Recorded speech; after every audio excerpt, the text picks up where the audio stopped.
Сайн бацгаана уу та бүгдийн өдрийн мэндийг хүргэе. Дэлхийн томоохон технологийн компаниудын ярилцлаганд тэнцэх 150 өдрийн чаленжийн дараач өдөр эхэлж байна. За тэгэхээр өнөөдөр бидний бодох бодлого ямар бодлого вэ гэхээр construct binary tree from pre-order and in-order traversal гэдэг нэртэй бодлого байна. За энэ бодлого нь яадаг бодлого вэ гэвэл хэдүүлсэнд нь хоёр integer array өгөх гэх нь тэ pre-order болоод in-order гэдэг. За pre-order нь яадаг вэ гэвэл pre-order traversal of a binary tree in order traversal of the same tree construct and return binary tree гинэ. За тэгэхээр ерөнхийдөө бас хэдүүлсэнд ийм хоёр ширхэг array өгдөг нэ. За би одоо pre-order болоод in order гэдгийг тайлбарлаж өгье.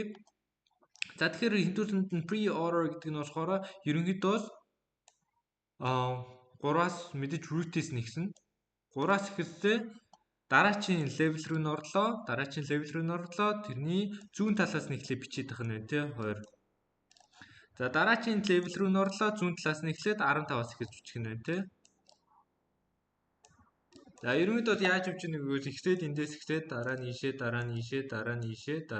н орж яваадгааг хитүсээ pre-order traversal гэж нэртэй байгаа. За харин in-order traversal гэдэг нь өөрөө яадаг вэ гэхээр зүгээр зүүн талаас нь явна. Энэ эхний левел нь 9-өөс эхлэх нь байна тий. Тэгэхээр босоогоор нь гэсэн үг шүү дээ. Өмнө нь бас хэдүүлээ хэвтэйгээр явж исэн бол одоо босоогоор нь явах нь. За тэгвэл босоогоор нь явсаад дээрээс нь доош явна. Тийм учраас 3 15 дахиад босоогоор нь явсаа 20 дахиад босоогоор явсаа энэ яна энэ 20 шүү. 7 гэд юу яах нь байна. За тэгэхээр хэдүүлээ энэ мэдээллийг ашиглаад хэдүүлээ энэ binary tree-г ерөнхийдөө байгуулах нь байна. За тэгэхээр энийг яаж байгуулах юм бэ? Ямар арга байгаа юм бэ гэхээр хэдүүлээ pre-order traversal гэдэг зүйлс хэдүүлсэнд нь юу хийж өгөөдэй гэдгийг хамгийн ихтэй ойлгох хэрэгтэй. Тэгэхээр pre-order traversal хэдүүлэн юу хийж өгöd байгаа вэ гэхээр хамгийн ихтэй root node-ийг нь хийж өгöd байгаа юм шүү. Root node нь бол угаасаа pre-order traversal-ийнхаа хамгийн ихэнд байх нь root node нь байх нь. Бид нэр энийг мэдж байгаа. Бид нэр энэ мэдээллийг мэдж байгаа. Тэнгүүд хэдүүлээ root node байгуулчих ёстой. Root node байгуулчих. За root node байгуулчихлаа хэдүүлээ. За root node байгуулчаад одоо хэдүүлсэнд нь мэдхэд хамгийн хэцүү байгаа зүйлс нь яг аль нь зүүн талынх нь модын аль нь баруун талынх нь модын гэдгийг хэдүүлээ ялгахад айгүй хэцүү байна шүү дээ. Pre-order traversal. Энэ чинь үргэлжлсэн хідэн тоо гарч бид нар яг аль руу нь шууд хэрвээ зүгээр шууд DFS-ийг pre-order traversal хийчихвэл доошогоо шууд 9 20 15 7 гэд бүгдэнд нь left node рүү орчин тий. Тэгвэл аль нь left одоо хөл рүүгээ орох юм, аль нь зүүн хөл рүүгээ орох юм, аль нь баруун хөл рүүгээ орох юм гэдгийг нь хэдүүлээ яаж мэдэх юм бэ? Гэдэг хэдүүлсэн нь асуудал тулгарч байна. За тэрийг хэдүүлсэнд нь in order traversal хийлээд өгчих нь. Тэгэхээр хэдүүлээ 3-ыг эндээс хийсэн. Тэгвэл 3-ыг эндээсээ олж ёстой. In order traversal. За энийг I гэчи. Хэдүүлээ энийг P гэчи. Тэгээ P бол pre-order, I бол in order. За тэгвэл 3-ыг олчихлоо. 3 хэдүүлсэнд нь ямар мэдээллийг хийж өгч юм гэхээр 3 хоёр талд нь хувааж байгаа биз дээ тий. 3-аас зүүн талыг нь харъя. Зүүн талыг нь харуул 3-ын зүүн талынх нь модыг хийж өгч байна. Баруун талыг нь харъя. Баруун талыг нь харсан чинь баруун талынх нь энэ модыг хийж өгч байна. Тэ? За тэгэхээр хэдүүлээ ерөнхийдөө бас хэдүүлсэнгийнх нь одоо юу бас тайлагдлаа шүү дээ тий. Тэр нөгөө нэг асуудал бол тайлагдлаа. За тэгвэл хэдүүлээ ерөнхийдөө бас DFS-ийг ашигласан. DFS depth first search-ийг ашигласан. За бодлогон дээр бол яг hash map-тай бол ашиглаад явчихна. Hash map-ыг ашиглаж илүү амархан байгаа. Энэ индексүүдийг олохдоо тийм ээ. За тэрний дараа хэдүүлээ pre-order traversal-ийнхаа 9 рүү очсон. 9 рүү очсон. За тэгвэл 9-ийг хэдүүлээ хараад in order traversal-аас хараад үзсэн чинь 3-ынхаа зүүн талд нь байна тий. Тийм учраас хэдүүлээ 9-өө зүүн талдаа хийчих нь байна. Тэгээд хэдүүлээ recursion ашиглах учраас recursive function ашиглах учраас хэдүүлээ ерөнхийдөө зураглахтаа ингэж зурагчээ тий. Мөн ойлгохдоо ингэж ойлгочих. За дараа нь хэдүүлээ дахиад pre-order traversal-ийнхаа юунаас харна. Баруун тишээ дахиад нэг яв. Дахиад нэг яваад харсан чинь 20 гэдэг тоо. 20 гэдэг тоо 3-ынхаа зүүн талд нь байна. За тэгвэл 20 гэдэг тоо чинь бас эн чинь 1 2 юуны одоо root node нь байгаа шүү дээ. Parent node нь байгаа тийм. За тэгэнгүүт хэдүүлээ дараачих нь тоо 15 гэдэг тоо 15 бол 3-ийнхаа баруун тал. За угаасаа 20-ын доор байна гэдэг чинь ерөнхийдөө 3-ын баруун тал гэдгийг нь батаараа хэлээд өгчөж байгаа байхгүй тийм. За тэгэнгүүт хэдүүлээ 20-ийнхоо зүүн талд байгаа учраас хэдүүлээ зүүн талынхаа нөөдөнд хийх нь байна 15. Тэгээ энийг хэдүүлээ юугаар ерөнхийдөө бас ингэж заагж яаж явах юм бэ гэхээр хэдүүлээ 2.3 гიშгсэн 2.3 гэдэг аргыг гიშгсэн. За 7 бол баруун талд нь байна. Тэгэхээр 7 бол энэ талд нь зурагдах нэ. Ингээд хэдүүлээ энэ хоёрхан array гიშгзаад хэдүүлээ юутай болоод авчиж штэ тий. Энэ trig бол хийж чадчихна. За тэгэхээр хэдүүлээ юу яцгаая? Бодлогоо ороод үзцгээе. Хэдүүлээ яг коучтод үзье. Коучд дээр юу болох нь харцгаая. За коучт нь одоо яаж явах юм бэ? За тэгэхээр хэдүүлээ эхлээд энэ function дотор юу бичихээ оронд хэдүүлээ хамгийн эхлээд юу бичих вэ гэхээр хэдүүлээ юугаа биччихье? Hash map биччихье. Hash map нь яагаад хэрэгтэй вэ гэвэл pre-order traverse дээр энэ гурвыг авчаад pre-order-оос авчаад дараа нь энэ order-оос энэ гурвыг хайхад бол энэ hash map бол илүү амархан болгож өгнө. Илүү бас ашигтай ч болгож өгнө. За хэдүүлээ indices гэж нэрлэжээ те. Индексүүдийг угаасаа эндээсээ индексийг нь л олох гэдэг учраас. За тэгээд хэдүүлээ hash map юу яагаад хийчихье? In order size те. За тэгээд энэ order-д байгаа тэр элементүүдээ дотор нь хийчих. За тэгэхээр юу болох вэ гэвэл indices-ийн in order i-ын тэнцүү i-тагаа тэнцэн тий. Тэгэхээр ерөнхийдөө бол хэдүүлээ энэ дээр юу өгч юм нэхэр 9 гэдэг тоовоос одоо энэ order-оос харах хэрэгтэй шүү дээ тий. 9 гэдэг тоовоос яна. За 9 гэдэг тоовоос тип гэдэг тоотой харгалзчих тийм ээ. Индексийг нь хадгалаад өгч байгаа юм. 3 гэдэг тоовоос 1 гэдэг тоотой харгалзаж байна. Яг тэгвэл эндээс харахад 9 гэдэг тоовоос тип гэдэг индекс дээр байна тийм энэ order дээр бол за 3 гэдэг тоод 1 гэдэг индекс дээр 15 гэдэг тоос 2 гэдэг индекс дээр. За ингээд үргэлжлээд бас явах нэ. За тэгээд хэдүүлээ DFS хийж байгаа учраас ерөнхийдөө бол хэдүүлсэнд нь юу хэрэгтэй? Өөр function бол хэрэгтэй. За энэ дээр хэдүүлсэнд нь юуг авах вэ гэхээр мэдээж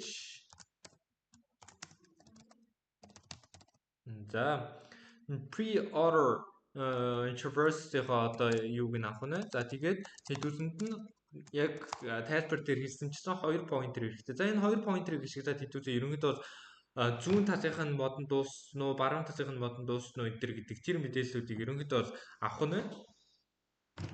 За энэний дараа хэдүүлээ угаасаа юугаа дуудаад тэгээд энийг шууд return хийж болно шүү дээ. Яагаад гэвэл энэний return юу нь болохоор зүгээр tree node байгаа учраас шууд энийг return хийж болно. DFS-ийг дуудлаа. За pre-order-ыг өгсөө. За тэгээд S дээр нь T өгнө. R дээр нь болохоор за pre-order, in-order хоёр чинь size-ийн хувьд бол яг ижлэгэн шүү дээ тий. Тийм учраас хэдүүлээ. За яг энэ order-ийнхаа зүгээр size-ыг өчтөө. Ер нь бол ялгаа бол байхгүй шүү дээ. Size-аас нэг за би ардаа гарах чинь size-аас нэг яагаад гэвэл R гэдэг ямар нэг элемент рүү заах хэрэгтэй шүү дээ. За тэгэнгүүт хэдүүлээ хамгийн base case-ийг биччихье. Base case нь бол одоо хамгийн суур case нь гэсэн үг шүү дээ тий. Base case-ийг биччихлээ. За мэдээж S нь R-аас хэтрээд явцсан үед бол зүгээр шууд null pointer-ыг буцаана гэдэг чинь юу вэ гэхээр энэ юу 9 рүү очсон байлаа гэж бодоход 9 рүү очсоо доороо ямар нэгэн нode бол байхгүй шүү дээ. Нode байхгүй байгаа юм чи энэ null pointer руу заалгана. Баруун жишээ нь дахиад null pointer руу заалгана гэж ойлгож байна. За тэгээд хэдүүлээ өөрсдийнхөө ажлыг илүү амар болгохын тулд одоо чинь pre-ordering угаасаа хэдүүлээ энэ function recursion ашиглаж байгаа учраас recursive function ашиглаж байгаа учраас хэдүүлээ энэний индексийг хадгалж явна гэдэг бол айгүй өөр хэцүү ажил байхгүй тий. Тэнгүүд хэдүүлээ зүгээр pre-ind гэдэг хэдүүлээ энэ дээр нь өгчих. Зүгээр global variable зарлаад өгчих л да тий. Ингэснээр хэдүүлээ илүү ажиллаа илүү амархан болгох нь. За тэгээд хэдүүлсэнд нь мэдээж root value бол хэрэгтэй. За тэгэнгүүт тэрийг хэдүүсээ юунаас гаргаж авах вэ гэж мэдээж pre-order-ийнхоо pre-index гаргаж авна шүү дээ, тийм. Pre-index гаргаж аваад pre-inde хэдүүсээ нэгээр нэмэгдүүлээд явчихна. За тэгэхээр энэ юу гэсэн үг вэ гэвэл хамгийн ихдээ 3 гэдэг бол root node шүү дээ, тийм. Pre-ordering хамгийн ихнийх нь бас 3 гэдэг бол root node. Тэгвэл root node-ийнхоо value-г нь хэдүүсээ гаргаад авчихсан. За энэний дараа хэдүүсээ яах вэ гэхээр за би энэ дээр алдаа гаргасан ба шүү дээ. Энэ чинь ийм байх хэвээр. За tree node тийм ээ. Tree node-ийнхоо за юу гэдэг за root гэдэг хэдүүсээ нэрчээс та тэгэнгүүт new гэж яагаад угаасаа ингэж construct хийх хэрэгтэй тий. За тэгээ энэ дээр root value-тай tree node-ийг хэдүүсээ хийнэ гэдгийг. За энэний дараа хэдүүсээ яах вэ гэвэл дундлын элементтэй хэдүүлээ олно. Дундлын элемент гэдэг нь үндсэндээ юу гэсэн үг вэ гэхээр энэ одоо root-үүд гэсэн үг. За 3 бол 1 root болж чинь, за 20 бол 1 root болж чинь, за 9-өөс root босхын үед бол болно. Гэтэ доошогоо угаасаа null pointer руу заачиж байгаа учраас яг энэ жишээний хувьд бол мэдрэгдэхгүй байна. За тэгэхээр хэдүүлээ мэдээ авчцаа. За мэдээ яаж авах юм бэ гэхээр хэдүүлээ мэдчихэж байгаа шүү дээ, тийм. Мэдийг авахын тулд root-ийг нь авахын тулд хэдүүлээ in order-оос хайх хэрэгтэй шүү дээ. Тэгэхээр хэдүүлээ indices-ийн юу вэ? Root value гэдэг өгч шүү дээ. Indices-ийн root value гэдэг өгчөөр за хэдүүлээ эндээс харж үзэхэд 3 тийм ээ. 3 бол хоёр талд нь хуваах хэрэгтэй. Зүүн тал, баруун тал гэж хоёр талд нь хуваах хэрэгтэй тийм.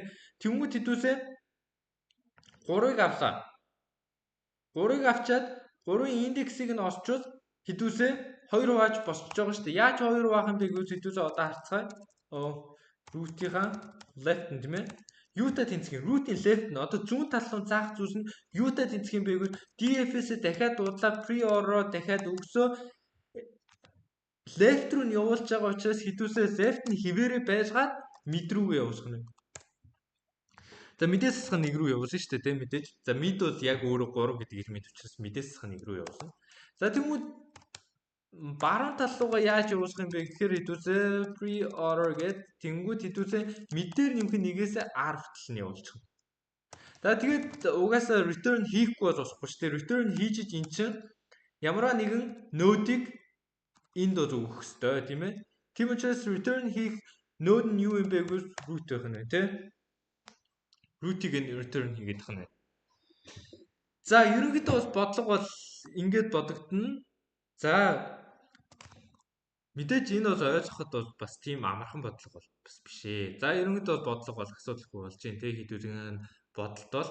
За тэгэхээр хамгийн гол ойлгох ёстой зүйл нь бол энэ pre-order in order гэдэг энэ юугаа array тийм ээ энэ massive-а хэдүүлээ сайн ойлгоцсон байхад бол энэ бодлогыг бол ерөнхийдөө бол асуудалгүй одоо амархан бодно. Ерөнхийдөө бол in order traverses хэдүүлэн юу хийж өгöd байгаа вэ гэвэл аль нь зүүн тишээ явах нүүдийн аль нь баруун тишээ явах нүүдийн гэдгийг нь хийж өгöd байгаа.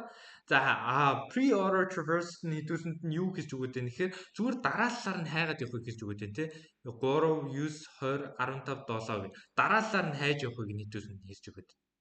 Тэгэхээр аль нь хамгийн түрүүсэд root node юм бэ гэдгийг нь хийж өгч байгаа мэдээлэл бол pre-order дотор байгаа байна. За тэгэхээр өнөөдрийн хичээл ийм байлаа. Та бүгд таалагдсан байх гэж найдаж байна. Бичлэг таалагдсан бол лайк болон subscribe дарж манай channel-ыг дэмжээрэй. Мөн ямар нэгэн асуулт байвал комент хэсэгт бичвэл би өөрийнхөө хэмжээнд өөрийнхөө зав зайгаар асуудалгүй хариулаад өгч болно шүү. За тэгээд өдрийг сайхан өнгөрүүлээрэй. Манай channel-тай хамт ирсэн та бүгдээ баярлалаа.